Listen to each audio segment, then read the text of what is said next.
Hi and welcome back. My name is Kristen and welcome to No Copay Educations. This is my part 4 of the How I Study for the PTCB exam. If you haven't watched part 1, part 2, or part 3, the link is down below. Part 1 is about how I pass a PTCB exam in 7 days.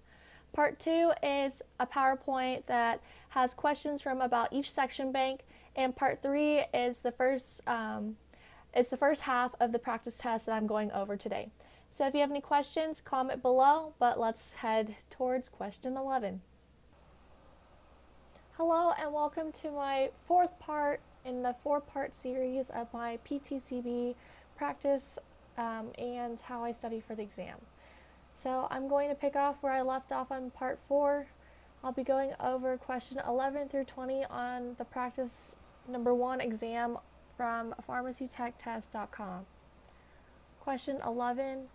Intravenous medications are to be compounded in a sterile environment. When using a laminar flow hood, how far in should such a manipulation be performed? 8 inches, 4 inches, 1 foot, or 6 inches? Go ahead and take some time to answer this question. Hit pause and click play when you have your answer. Did you get D? This is a type of question that you just have to memorize. It's under the sterile, non-sterile compounding. So laminar flow hoods are usually found in hospital pharmacy, and you don't usually see this in retail. Question 12. While working in the pharmacy's clean room, you notice a box of cleaning chemicals has leaked and is emanating a noxic odor. The pharmacist has asked you to take care of it stat. What should you do to determine the proper spill handling procedure? A. Put on a respirator and latex gloves and wipe it up. B. Pour a few drops of rubbing alcohol into it to neutralize the acid. C. Pull the fire alarm. Or D. Consult the product's MSDS handbook. Pause and click play when you have your answer. Did you get D? So this is the type of question you just have to memorize. Again, it's just under safety in the pharmacy, and the MSDS handbook usually has chemicals and that are listed in it, and it describes how dangerous it is and how to clean up if there is a spill. Question 13. In a hospital setting, there are typically 3 shifts for healthcare providers. Medications are distributed in carts sent from the pharmacy throughout the facility. How many hours worth of medication are distributed with each cart exchange? 24 hours, 16 hours, 8 hours, or 12 hours? Hit pause and click play when you have your answer. Did you get A? This is a type of question, again, that you just have to memorize. This type of cart in the medication is only found in hospital pharmacy. This really doesn't happen in retail. Question number 14. On July 30th of 1965, President Johnson signed the U.S. Social Security Act. One of the components of the law is a national health insurance program for people aged 65 years old and up who have worked at least 10 years and are citizens or permanent residents of the United States. What is the program called? A. Married Plan. B. Medicaid. C. Medicare. Or D. Disability. Pause and click play when you have your answer. So did you get C? Married Plan is a type of private insurance medical company. Medicaid is a health care insurance plan for people who have limited resources and funding. Medicare is the correct answer. It's a health care plan for older people age 65 years old and up. And lastly, disability insurance plan are for people with disabilities in order to protect them from increased health costs. Question 15. In 2009, the FDA recalled some lots of Motrin, saying that the product was adulterized. Johnson & Johnson was ordered to organize and pull approximately 88,000 tablets from store shelves. The recalled products had a low chance of causing major injuries or death, but still posed some risk of adverse events. As such, what type of recall would this have been? FDA Class 3 recall, Class 1 recall, Class 2 recall, or Class 4 recall? Go ahead and pause and click play when you have your answer. Did you get C? So you'll just have to memorize the different type of classes, but here's a recap if you forgot. Class 1 recall can cause significant or immediate death or damage to the patient. This case is very rare for a type of recall, but it could happen.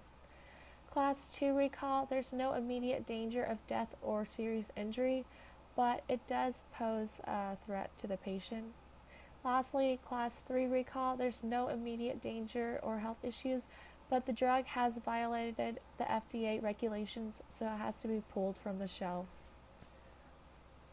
So the Class 3 is the less severe of all the classes for side effects, but it still violates the FDA regulations. Question 16. Pharmacokinetics is the action drugs take while they're in the patient's body. In what order does the patient's body process the drugs? Go ahead and look through each of the flows and decide which one you think is correct. Did you get B? So you'll just have to memorize this. One way that helped me memorize the flow was just thinking about it logically as a patient took their medication. So if you think about it, you put the medication in your mouth, so it's going to be absorbed by your saliva. It'll actually travel down to your stomach and be absorbed.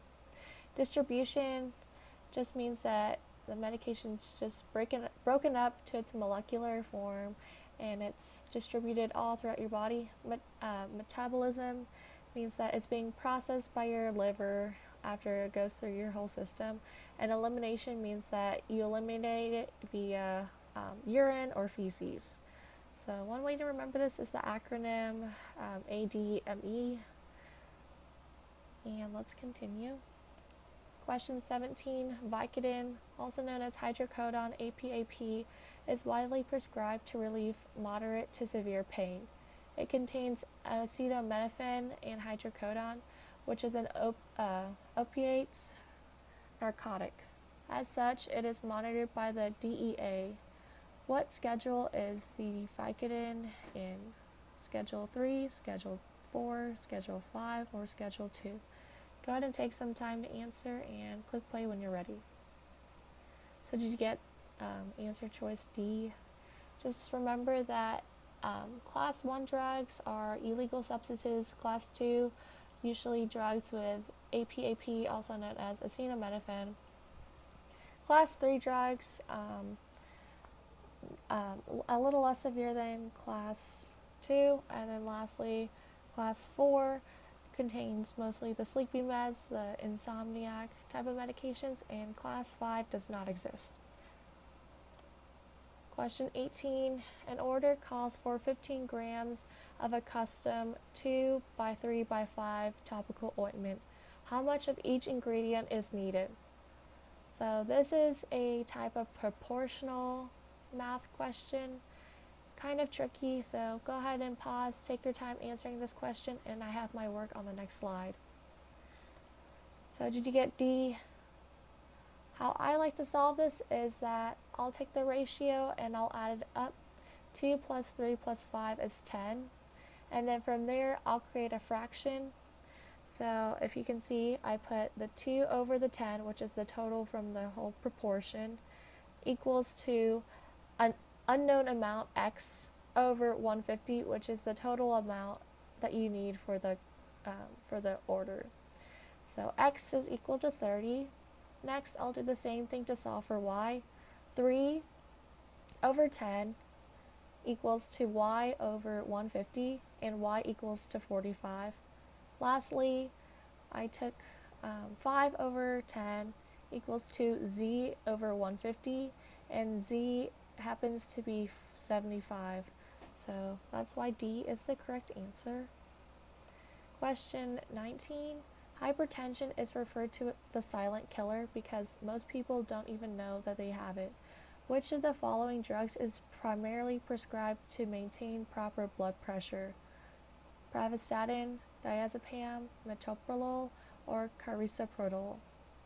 Take some time to answer and click play when you're ready. So the answer is C. You'll just have to memorize this again. Go ahead and memorize the top 200 drugs. Quizlet really helped me memorize the medication. So I'll go ahead and go through the answer choices. Pravastatin is also known as Pravachol. This is used for high cholesterol. Diazepam is also known as Valium. It's used for anxiety, muscle spasms, and seizure. The correct answer is metoprolol. It's also known as Lopressor, and it's used to lower high blood pressure. Lastly, carisoprodol is also known as Soma, and is used for muscle spasms.